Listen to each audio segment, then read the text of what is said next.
10 lapad? 7 lapad? 5 lapad?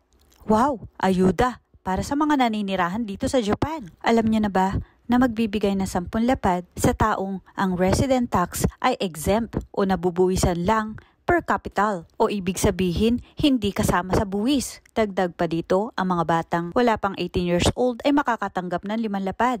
Ang mga tao na karapat-dapat sa benepisyo o ang tinatawag na emergency support o ayuda, sustento galing sa gobyerno ay makakatanggap ng 10 lapad, 7 lapad at 5 lapad na suporta para sa mga bata. Ang 10 lapad at 7 lapad sa bawat tao ay isang beses lamang makakatanggap at hindi doble. Upang makatanggap nito, ilipat ang pera sa bank account. Ang tawag dito ay Kinkyu, King, meaning emergency support. Kung walang bank account, maaaring itawag sa malapit na benefits call center o kailangan mo na itong itawag at magparehistro. Magpapadala ang City Hall ng letter kapag pasok ka na sa ayuda at dito mo kailangan isulat ang bank account mo. Ganitong sulat ang maaari mong matanggap na galing sa City Hall.